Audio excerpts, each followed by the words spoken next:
Hello, this is Shirlene with Shirlene's Biblical Kitchen. We're going to make strawberry oat bars today. And of course they have oats, which are very nutritious and high in protein, high in fiber. But we're going to talk today more about the grains. I know a lot of people get confused when there's so many grains on the market. There's so many kinds, and if you're trying to get into milling your grains fresh, you don't know what to buy. So I want to just simplify it for you. Your basic grains are your soft white wheat, your hard red wheat, your spelt, and your einkorn. Now these two are the most basic, white wheat and red wheat, and I'll talk about those. And then the spelt and einkorn are pretty basic because more and more people are using those nowadays. When I first started cooking with einkorn years and years and years ago and wrote a book about it, no one even knew what it was. They hardly knew, if they knew at all, what spelt was. But nowadays people cook with those routinely because they're easy to digest. They're real ancient grains. These are not. And the real biblical ancient grains would have been your spelt and einkorn. And there's others. But again, I want to keep this simple today and just talk about a few grains just to help kind of get you started on that journey. Soft white wheat, I don't know if you can see that, but it's a lighter color than your hard red wheat. Now these are modern wheats. I buy them organically grown. I get my grains from Ancient Grains, Teton Ancient Grains, because one, they're clean. I don't have to pick through them. They're not broken. They're whole berries, and they're just spotlessly clean, and they're grown sustainably and organically. That's what I prefer. Even if it's a modern wheat. I mean, wheat goes back to biblical days, but modern wheat has been hybridized and changed. Where your ancient grains, einkorn is the most, it's never been hybridized by humans. Spelt is a very old grain too, and these have a lower gluten structure. And really a gluten, it's the gluten structure, because gluten isn't formed until you add water to the flour, then you start developing gluten strands. These develop different, weaker gluten structures than your hard wheat. That's why wheat is used a lot of times in bread making, because it does have a strong gluten structure. But you can make breads with these too. I have a video up on one with spelt. The hard red, hard white is just every one of these grains, and all the, I don't know how many kinds of grains are out there. There's a lot. Soft white wheat is a really good cakes, cookies, pies, muffins, your kind of dessert, quick breads. This is soft white. Your hard white can be used for your breads because it has higher protein. Your red here is a different flavor. And when you buy flour from the store, it's often a mixture of hard and soft, or hard white and hard red, not the soft. But the problem with what you buy in the store is they refine it. They've taken all the nutrition out. They put back maybe 8 or 9 synthetic vitamins out of the 42 that they stripped out. So how much are you losing? And every one of those vitamins got put in there for a reason. They're vitamins and nutrients that we need. And taking it out is kind of like robbing you of all the nutrition. And we wonder why there's such a health crisis in the United States. That may be part of the reason, because people are not getting what they need in their food. So much food is fake food, it's manufactured food, food that's stripped of all the nutrients, or almost all of them. You need the stuff that's in here. And I'm not saying you need massive amounts, but if I'm going to make a cookie or a quick bread or a strawberry oat bar, I want nutrition in it. I want as much nutrition in it as I can get. So I don't want to be using a lot of white stripped flour that's often bleached on top of everything else. You can buy unbleached, and I'm not saying I've never bought white flour. I have. I used to use it a lot. But nowadays, I really go to my whole grains, because the other, even if you add some of the AP to lighten the load, make your bread rise better, if that's transition for you, that's fine, because you're still getting some of this, and you transition your family into eating more and more whole grains. But honestly, it wasn't a transition for me, because I love the whole grains. It is a milder flavor. Now, red wheat has a stronger flavor than white, whether it's hard white or soft white. This is going to have a stronger flavor than this. A lot of people mix 2/3 of the hard white with 1/3 hard red when they blend it and grind their flour. Nothing's been taken out of here. If you mill it yourself, you're getting all the nutrition. When you buy soft white or hard white wheat, from a store and it's already packed. This is grain here, but if you bought the flour already milled, you want to make sure you're getting something that has no more than maybe 20% of the nutrition taken out. And they call that, like an einkorn, it's called an AP einkorn. In spelt, it might be called a white spelt. Some companies take out more of the brand germ than others. A lot of companies, though, will just stick with the 20%. You just have to contact your company and find out what they're doing. And then your hard red and your hard white the same way. If things are being stripped out, you just need to know how much. When I mill these myself, for some recipes, not for very many, but sometimes, like I made the zucchini bread, which I'll have a video up pretty soon on, I just sifted a little bit of the bran out. Just a little bit, a tablespoon actually, out of the whole recipe. But that lightens it up just a little bit, makes it rise a little bit better, but I'm still getting 80-90% of nutrition.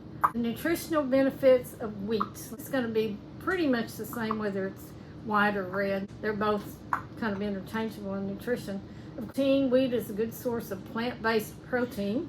Wheat contains various vitamins such as B1, B2, B3, folate, and it also has a whole lot more of things like zinc and magnesium, and some grains have calcium. There can be up to 45 nutrients in a grain, in a whole grain. If you want a whole list of all the nutrients in wheat, you can look those up, but it's mill your flour, you're getting all the nutrition. But you have to refrigerate it, mill it and either use it or mill it and refrigerate it for a day or two. After a day or two, put it in your freezer. Best to mill on demand. We call that milling fresh. That's what I try to do. But sometimes you'll mill a little more than you need. A cup of grain equals a cup and a half of flour. Generally, it depends on the grain. They're all a little different. But I try to mill the amount I need, but I often will mill a little extra. So I'll keep those in bags in the freezer. And then when I need a little flour, if I'm going to make gravy or something like that, I've got it. Let's talk about spelt. This is your spelt berries. That's what I've used here. Spelt is a very ancient grain.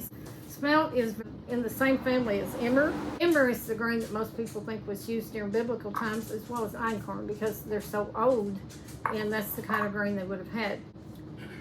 Spelt has the protein like the other wheats do. It provides a range of essential amino acids. And of course, it has gluten. That's why it makes bread rise.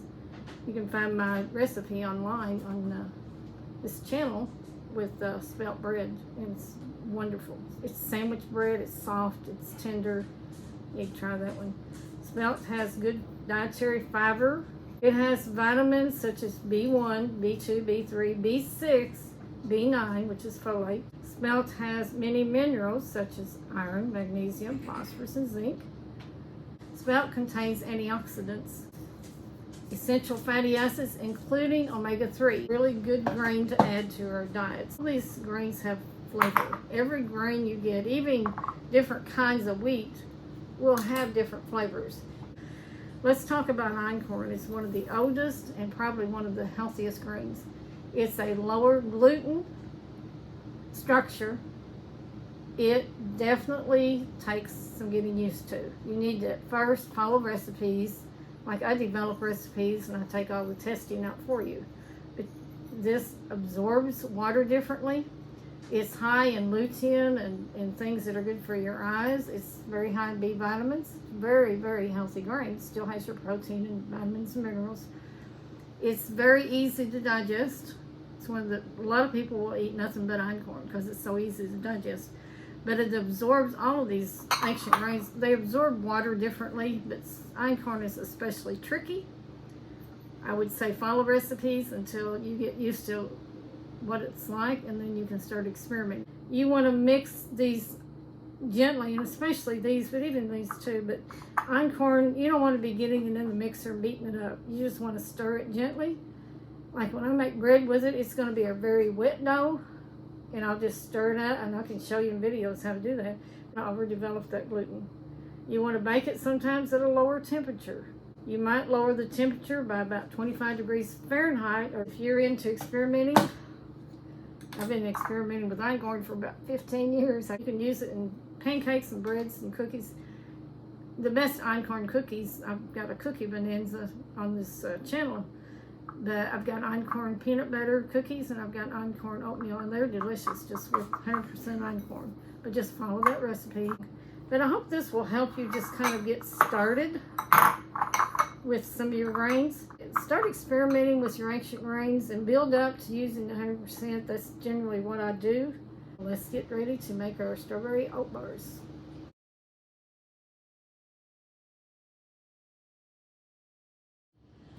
We're going to make our strawberry oat bars today, and they are so good. You're going to love these. We have 1 1/4 cups of white soft wheat. There's hard wheat, soft wheat. This is the soft wheat.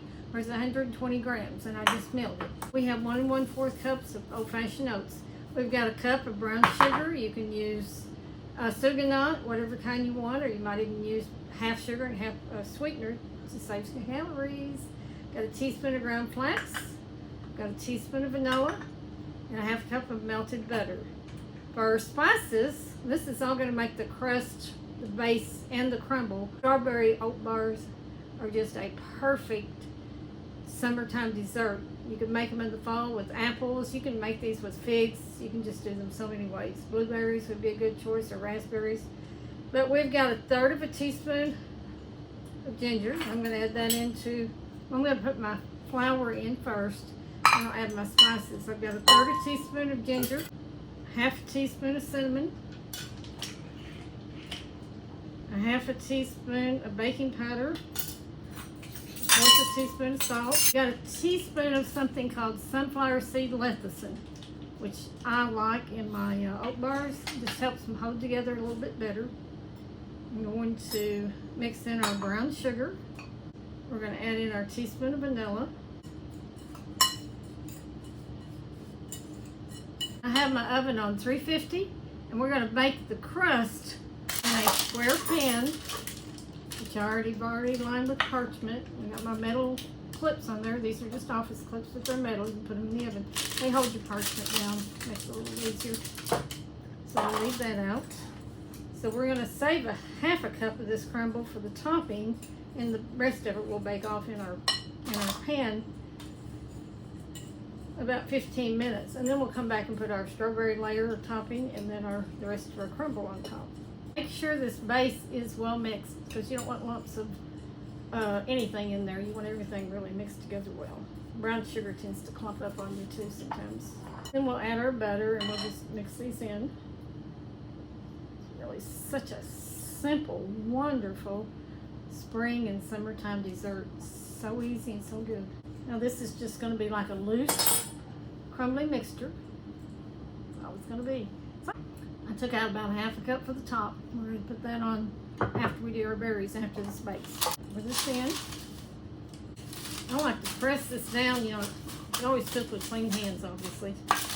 Press it down, then take the back of a measuring cup and really, really, really, really press it. You want it even. You have to really press that into the corners, and the more you press it down, the better off you're going to be. To make bars where you can actually cook them. Even and firmly packed, we're ready to put it in the oven. And like I said, my oven is 350, preheated at about 15 minutes. And we'll take it out and let it cool. We've got our baked crust for the oat bars. Probably cooled about 5 minutes. You just want it to bake about 15. It's going to be golden brown. Then we're going to take 2 1/2 cups of sliced strawberries. I sliced these a while ago, but had there been any juice formed in there, I would get rid of it. I made the mistake one time of putting in berries with the juice. Made it soggy, so you don't want to do that. Just make sure they're dry. These are dry. I've had these in the refrigerator, so they're dry, and they haven't sat that long. I've got 2 tablespoons of cornstarch. I've got 2 tablespoons of sugar, just to sweeten them. Now, actually, I've got about 1.5 tablespoons. Depends on how sweet your berries are. These berries are pretty sweet, and so they're not going to take as much. In the summer, berries are just better than they are in the winter. They're sweeter, they're juicier, they're just better. So you're not going to have to put much sugar on there to make them just a little bit to be a little sweet. I guess you could get by with no sugar if you wanted to, or try 1 tablespoon. I've got the zest of a lemon. We're going to stir that up. We're going to put the berries on top of our crust, and then we're going to top it with our crumble. Then we'll put it back in the oven for about 25 to 30 minutes. And that cornstarch will help those berries and that juice thicken up a little bit. We're just going to sprinkle the crumble over the top, bake it, and then we'll be back.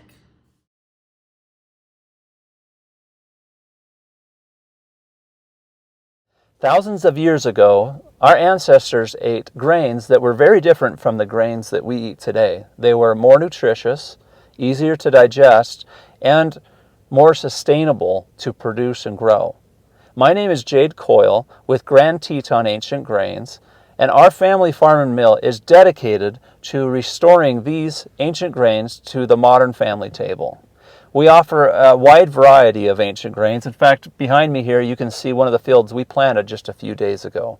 But the grains that we grow here on our farm are grains like einkorn, emmer, spelt, Khorasan, quinoa, rye, just to name some of them.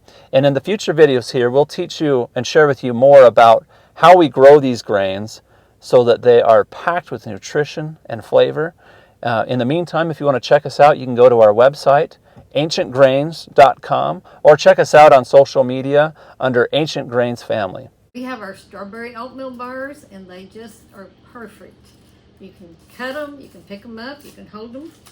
And I'm just going to cut these, in about 3 or 4 pieces wide. Just cut through them and make sure you cut all the way through the crust. And I'll cut them at least one more time here. So it'll make about 16 bars, some bigger than others. You could do 12 bars if you wanted to, but I just didn't have them a little bit smaller just for us. Save on some carbs. Just cut that all the way through. And then cut them the other way. Let's cut this way. I think I can do better just cutting them one row at a time. These are amazing. You've got to give them a try. There's our plate of oatmeal bars. If you love whole grains, we have the soft white wheat, which is a whole grain that I ground myself, but you can buy it. I just imagine you could use spelt. I've even seen them with the hard white wheat. I have not made them. I'm going to try them with spelt someday though, ground spelt. Except the whole grain goodness of your oats, the freshness and nutrition of your strawberries. These are fantastic. I hope you'll try these, and I know that you're going to love them and your family's going to love them. In the fall, make them with apples, make them with figs, blackberries, blueberries, mixed fruit, apricots. They're going to be good no matter what. I know your family's going to love them. We just finished our spring planting, so we're putting away our equipment for the rest of the summer, the planting equipment anyway. And I wanted to come back to you with a little bit more information about some of the things that we're doing here at our family farm and mill to help restore these ancient grains to the modern family table. Everything that you buy from us at our website, ancientgrains.com, everything is certified 100% organic. So not only are you getting the ancient grains, but you're getting all of the health and nutrition that comes because of our farming practices. We don't use any herbicides or pesticides or chemicals in any of our products that we grow. And in addition, we don't add anything to the flowers that we produce. So you know it is as wholesome as it can be. So use this coupon when you go shop on our site. It's Bible10. That gives you 10% off anything at ancientgrains.com.